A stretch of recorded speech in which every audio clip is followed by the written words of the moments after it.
여러분을 축복합니다. 아멘.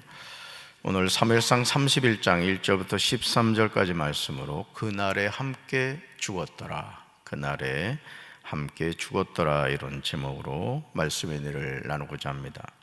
사람은 영과 혼과 육으로 이루어져 있습니다. 영은 영적인 세계를 말하고 혼은 정신적인 세계를 말합니다. 육은 말 그대로 우리 몸에 대한 부분입니다. 우리는 이 세상을 살면서 육적인 사람, 혼적인 사람, 영적인 사람을 만나면서 살아갑니다. 지금 여러분은 이 세 부류의 사람 가운데 어떤 부류에 속하십니까? 신앙생활을 하면서요, 육적인 사람이 있습니다. 육적인 사람은 하나님의 말씀을 들어도 그 말씀의 의미가 무엇인지를 깨닫지 못합니다. 여전히 육신의 정욕에 얽매여 살아가게 되죠. 혼적인 사람은 정신적인 세계를 추구하기에 이 세상에서 매우 지혜가 있는 사람이라고 평가를 합니다. 그러나 혼적인 사람의 삶에도 한계가 있습니다. 왜냐하면 사람이 아무리 정신적인 세계를 추구한다 하더라도 지성적인 영역을 벗어나지 못하기 때문에 그렇습니다. 그래서 우리가 그 이어령 교수가 지성에서 영성으로라는 책을 썼습니다마는 지성의 한계가 있다는 것이죠. 그 지성의 한계가 뭐다? 정신적인, 혼적인 세계다. 마지막으로 영적인 사람이 있습니다. 이런 사람은 혼적인 사람과 육적인 사람이 바라보면 정말 어리석게 보입니다. 아니, 저렇게 살다가 어떻게 될 것인가 심히 염려하기도 하죠. 그러나 영적인 사람의 삶에 대한 육적인 사람과 혼적인 사람은 전혀 모르는 세계가 있죠. 바로 그것이 하늘나라로 가는 생명의 길에 대한 것입니다. 그러니까 교회에 다녀도 목사든 장로든 권사든 집사든 여전히 육적인 사람이 있다는 거예요. 그러니까 육적인 성도가 있고 또 혼적인 성도가 있고 또 영적인 성도가 있다는 거죠. 저는 이 새벽에 나온 여러분들이 영적인 성도들이 되기를 주님의 이름으로 축원합니다. 사무엘상 10장 6절과 사무엘상 16장 14절은 사울의 삶에 대한 극명한 모습이 나옵니다. 이스라엘 자손이 사무엘에게 그렇게 때를 써서 최초의 왕을 세우게 되는데 정말 안타깝게도 처음으로 세워진 사울왕은 철저한 실패로 끝나는 것을 보게 되죠. 먼저 사무엘상 10장 6절을 보시면 선지자 사무엘은 사울에게 여호와의 영이 임하게 되면 예언을 하고 변하여 새 사람이 되리라, 이렇게 말합니다. 사무엘상 10장 6절입니다. 내게는 여호와의 영이 크게 임하리니 너도 그들과 함께 예언을 하고 변하여 새 사람이 되리라. 아멘. 근데 이게 웬일입니까? 사무엘상 16장 14절에서 사울에게서 여호와의 영이 떠나고 말았습니다. 그 이유가 뭐다? 하나님의 말씀에 불순종했기 때문입니다. 우리 사무엘상 16장 14절 같이 읽습니다. 여호와의 영이 사울에게서 떠나고 여호와께서 부리시는 악령이 그를 번뇌하게 한지라. 아멘. 사울에게 여호와의 영이 크게 임했을 때는 사울이 선지자들 무리와 함께 예언을 하고 변하여 새 사람이 되었습니다. 그러나 사울에게서 여호와의 영이 떠나시자 여호와께서 부리시는 악령이 사울을 번뇌하게 하였습니다. 얼마나가 대조가 되는 내용입니까? 이런 사울왕의 삶은 사무엘상 31장 1절의 결과로 나타나게 됩니다. 이것은 말이 되지 않는 전쟁의 결과죠. 1절 같이 읽습니다. 블레셋 사람들이 이스라엘을 치매 이스라엘 사람들이 블레셋 사람들 앞에서 도망하여 길보아 산에서 엎드러져 죽으니라. 아멘. 이스라엘 사람들이 블레셋 사람들과 싸움에서 져서 그들 앞에서 도망하는 것도 이상하지만 길보아 산에서 엎드러져 죽은 것은 더더욱 말이 되지 않는 상황입니다. 그렇다면 어떻게 이런 일이 일어나게 된 것일까? 그 이유는 사울이 하나님의 말씀에 불순종함으로 여호와의 영이 사울에게서 떠났기 때문입니다. 사울에게서 여호와의 영이 떠났다는 것이 단순하지 않습니다. 왜냐하면 하나님이 사울을 떠나신 거예요. 그러니까 여러분, 우리가 성령을 소멸하지 말라, 술 취하지 말라, 이는 방탕한 것이니 오직 성령의 충만을 받으라, 이렇게 바울이 우리에게 권면합니다마는 여러분, 성령 충만이라는 것이 우리 신앙생활에서 너무너무 중요한 거예요. 늘 말씀을 드리지만 여러분이 늘 사용하는 스마트폰, 아무리 최신폰이라 할지라도 충전하지 않으면 무용지물입니다. 여러분, 하나님의 자녀로 우리가 살아감에 있어서 마찬가지인 거예요. 그러니까 기도하지 않고 말씀 듣지 않고 말씀을 가까이 하지 않는다, 그 사람에게 여호와의 영이 함께 하시겠습니까? 저는 우리 사랑하는 성도 여러분들이 늘 성령 충만하게 되길 주님의 이름으로 축원합니다. 자, 하나님이 사울을 떠나시니 이스라엘이 블레셋과의 싸움에서 승리할 길이 전혀 없었던 것이죠. 그러나 소년에 불과한 다윗은 블레셋의 장수인 거인 골리앗을 향하여 달려가면서 분명하게 외칩니다. 우리 사무엘상 17장 4절 읽습니다. 또 여호와의 구원하심이 칼과 창에 있지 아니함을 이 무리에게 알게 하리라. 전쟁은 여호와께 속한 것인즉 그가 너희를 우리 손에 넘기시리라. 아멘. 사랑하는 성도 여러분, 여호와의 구원하심이 칼과 창에 있지 않다는 거예요. 전쟁은 여호와께 속한 것입니다. 너무나 단순하게 느껴지는 이 말씀이 길보아산에서는 일어나지 않았습니다. 사무엘상 17장 47절에서 다윗은 홀로 골리앗과 싸우고 있습니다. 그런데도 다윗의 고백처럼 다윗은 3m에 가까운 골리앗에게 물맷돌을 던져서 한 방에 맞춰 이마에 박히게 합니다. 골리앗이 땅에 엎드러지자 소년 다윗은 골리앗을 이기고 그를 쳐 죽였습니다. 다윗은 달려가서 골리앗의 칼로 머리를 베니다. 그런데 이런 엄청난 승리가 사울의 삶에서는 없었다는 것이죠. 사울의 삶을 추적해보면 다윗과 함께 하신 여호와의 어떤 능력과 역사가 나타나지 않았다. 왜냐하면 다윗은 골리앗을 향하여 나아갈 때 골리앗이 가진 칼과 창과 단창으로 나아간 것이 아니라 만군의 여호와의 이름, 이스라엘 군대의 하나님의 이름으로 골리앗에게 나갔기 때문입니다. 정말 안타깝게도요, 사무엘상 31장 2절에서 블레셋 사람들은 사울과 그의 아들들을 바싹 추격하여 사울의 아들 요나단과 아비나답과 말기수아를 죽였습니다. 여러분, 요나단이 얼마나 지혜로운 사람입니까? 다윗과 정말 연인처럼 그렇게 가까이 지내고 자신이 아버지 사울을 이어 왕이 되어야 하는 위치에 있음에도 불구하고 오히려 자신의 친구인 다윗에게 너가 우리 아버지를 이어서 이스라엘의 왕이 될 것이다, 그 다음은 내가 될 것이다. 여러분, 이런 말을 한다는 게 쉽지 않잖아요. 그런 좋은 친구였고 다윗이 사랑하는 요나단이 결국은 어떻게 돼요? 길보아산에서 죽게 되는 것을 보게 되죠. 아버지 사울의 저주가 아들에게 이어졌던 것입니다. 사무엘상 24장 20절과 21절에서 사울은 다윗이 이스라엘의 왕이 될 것을 알고 있었습니다. 우리 말씀 같이 읽습니다.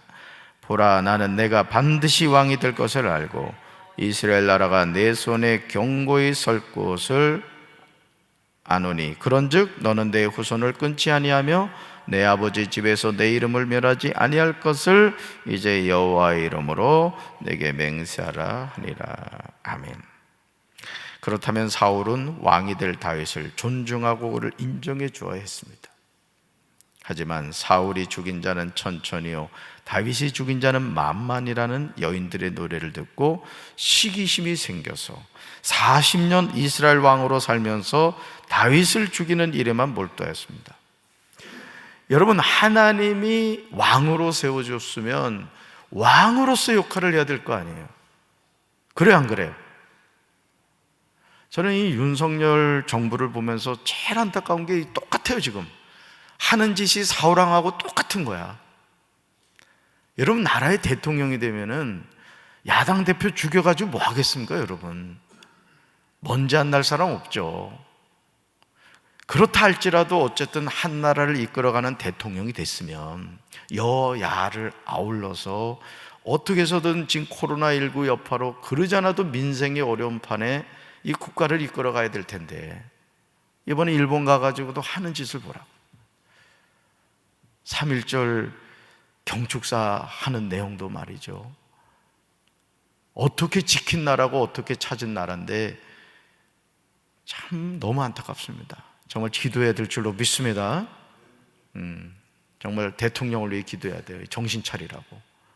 이 나라를 위해서 여러분 정말 이렇게 대통령 된 사람도 드뭅니다. 어떻게 보면 자신을 검찰총장을 세워준 그 정권을 향하여 반발을 하고 이상하게 그 대통령 후보가 돼가지고 말이죠, 됐으면은 겸손하게 정말 이거는 또 교회도 다녔단 말이에요, 윤석열이가. 그러면 정말 하나님 앞에 이렇게 두려운 마음을 가지고 국가를 이끌어가야 될 텐데 나는 뭐라 그래, 지지율? 난 지지율 1%가 돼도 신경 안 쓴다 이런 엉뚱한 소리나 하고 말이죠. 여러분 오늘 사울왕을 잘 보시란 말이에요. 하나님이 최초로 왕을 세웠는데 40년 동안 사울왕이 한 일이 뭐예요? 다윗 하나 죽이겠다고 눈에 쌍불을 켜고는 아주 거기에 매달리다가 결국 어떻게 돼? 비참하게 죽은 거예요. 결국 길보아 산에서 블레셋과의 전쟁에서 싸움이 치열해지면서 전세가 사울에게 불리해졌습니다. 활을 쏘는 군인들이 사울을 알아보고 활을 쏘자 그가 화살을 맞고 중상을 입었습니다. 만약 사울이 다윗을 인정하고 그와 함께 싸웠다면 달라졌을 것입니다. 그렇지 않겠습니까, 여러분? 여호와의 영이 함께하는 다윗이 있었단 말이에요. 다윗이 사울과 함께할 때 나가면 전쟁에서 이겼다고. 왜 이겼죠? 다윗이 잘 싸워서 다윗과 함께하신 하나님이 계셨기 때문에 그런 거예요. 그러니까 여러분 우리가 사람을 인사가 만사라고 사람을 잘 알아보는 게 중요한 거예요. 이 교회 안에서도 그래서 정말 중직자 잘 세워야 됩니다. 변함이 없어야 돼요. 여러분 주님의 몸된 교회에서 담임 목사가 여러분들한테 어떤 일을 맡기면은 끝까지 감당하시기 바라요. 아멘. 도중에 그만두지 말라고. 여러분 하나님은요 공짜가 없습니다. 저도 이제까지 목회를 하면서 제가 우리 전사님들한테 늘 하는 얘기가 있어요. 목회 공짜 없다. 담임 목사가 너들한테 얘기하는 것을 허투루 듣지 말고 열심히 해라. 그럼 때 되면 하나님이 다 갚아주신다. 제가 그 얘기를 해요. 여러분도 마찬가지요. 아멘. 죽을 때까지 충성하세요. 죽을 때까지. 믿습니까? 항상 현직이 되란 말이에요. 현직이. 왜 하나님이 쓰시겠다는 걸 내려놓습니까? 여러분 활을 쏘는 군인들이 사울을 알아보고 활을 쏘자 그가 화살을 맞고 중상을 입었어요. 만약 사울이 다윗을 인정하고 그와 함께 싸웠다면 늘 승리했을 거예요. 이스라엘 자손들이 선지자 사무엘에게 그토록 예언해서 하나님이 세우신 초대왕인 사울은 사무엘상 31장 4절에서 비참하게 죽음을 맞이하게 되었습니다. 말씀 같이 볼까요? 그가 무기를 든 자에게 이르되 내 칼을 빼어 그것으로 나를 찌르라. 할례 받지 않은 자들이 와서 나를 찌르고 모욕할까 두려워하노라. 하나 무기를 든 자가 심히 두려워하여 감히 행하지 아니하는지라.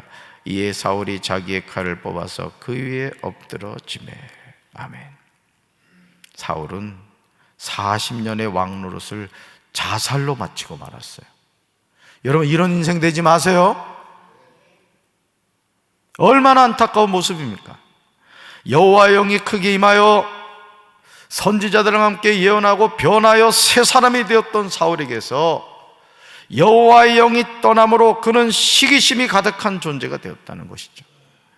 그 시기심이 하나님의 기대를 완전히 저버린 불순종하는 왕이 되어 죽음을 맞이하게 된 겁니다. 그런데 사울 혼자만 죽은 것이 아니에요. 이걸 주목해 봐야 되는 거예요. 우리가 부모로서 정말 하나님 앞에 두렵고 떨리는 마음으로 하나님을 신실하게 섬기고 살아가야 하는 이유 중에 하나가 바로 이거예요. 사울과 그의 세 아들과 사울의 무기 담당한 병사가 이렇게 죽었습니다. 사울의 부하도 그날 다 함께 죽었던 거예요. 사랑하는 성도님, 하나님의 자녀인 저와 여러분에게 하나님이 주신 사명이 있어요. 목회하는 목사만 사명이 있는 것이 아닌 거예요. 장로는 장로로서, 권사는 권사로서, 집사는 집사로서, 성도는 성도로서 하나님이 주신 거룩한 사명이 있다고요. 믿습니까? 그러나 안타깝게도 사울은 하나님이 자신에게 주신 사명을 감당하지 못했습니다.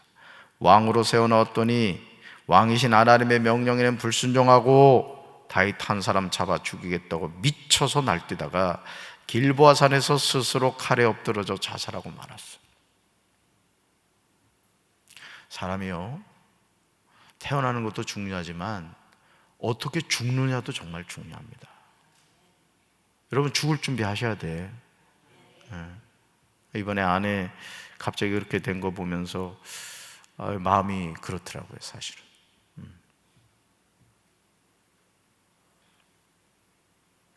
너무 부려먹었나 이런 생각도 들고. 여러분, 사울의 비극은요, 이걸로 끝이 아니었어요. 사울의 비극은 사무엘상 31장 9절과 10절을 보시면요, 사울은 죽은 이후에도 블레셋 사람들에 의해서 수치를 당하는 것을 보게 됩니다. 죽은 시신도 편안하게 쉬질 못했다는 거예요. 우리 말씀 볼까요? 9절과 10절.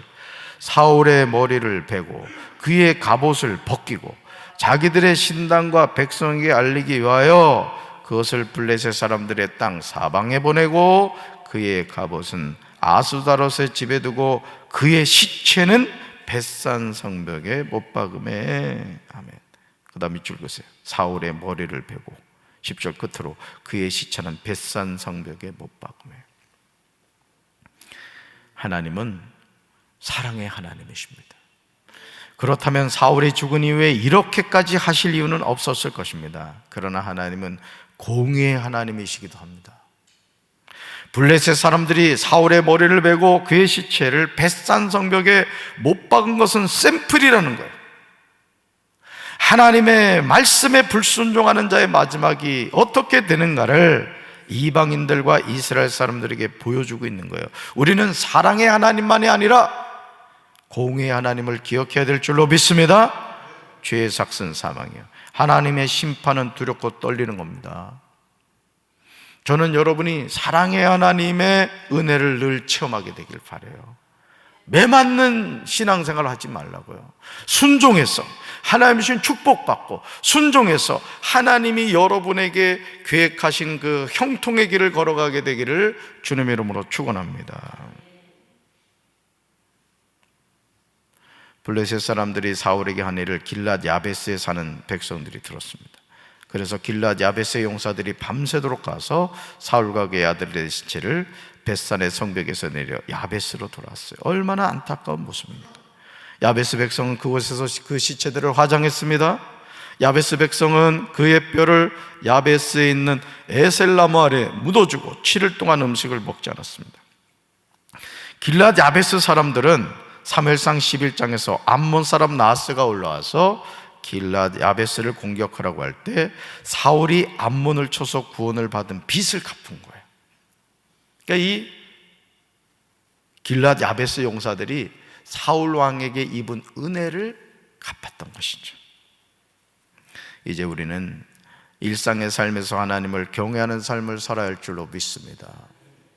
하나님이 여러분을 쓰시려고 세워주셨다는 거 잊지 마세요. 끝까지 여러분 코에서 호흡이 멈춰지는 그 순간까지 충성하고 충성하고 또 충성하십시오. 그래서 하나님 앞에 섰을 때 오늘 사울같이 비참한 인생을 맞이하는 것이 아니라 끝까지 하나님께 영광 돌리는, 여러분 스데반 기억하시죠? 끝까지 돌에 맞아 죽어가면서도 주여 저들에게 죄를 돌리지 마옵소서. 알지 못해서 저럽니다. 그랬더니 어떻게 해요? 하늘이 열리고 여러분 예수님이 보좌에서 벌떡 일어나가지고 스데반을 맞이했다고 성경에 나옵니다. 여러분도 그런 삶을 사시기 바라요. 아멘. 주신 사명 끝까지 잘 감당하는 우리 성도들 되기를 주님의 이름으로 축원합니다. 가슴에 손 얹읍시다. 하나님 아버지, 오늘 사무엘상 31장을 마무리하면서 우리는 사울왕의 비참한 모습을 보게 됩니다. 목이 잘리고 그의 시체는 벳산 성벽에 달렸다고 했습니다. 블레셋 사람들의 조롱거리가 되었고 세 아들도 같이 죽음을 맞이했습니다. 오늘 우리가 신앙생활하면서 육적인 성도입니까? 혼적인 성도입니까? 영적인 성도입니까? 주님, 성령 충만한 성도가 되게 하옵소서. 끝까지 주께서 우리에게 주신 사명이 무엇인가를 잘 분별하고 그 사명을 내려놓지 않게 도와주시고 주님 앞에 서는 그날까지 충성된 일꾼이 되어 하나님께 영광 돌리는 삶을 살게 하옵소서. 예수님 이름으로 간절히 축복하며 기도합니다. 아멘.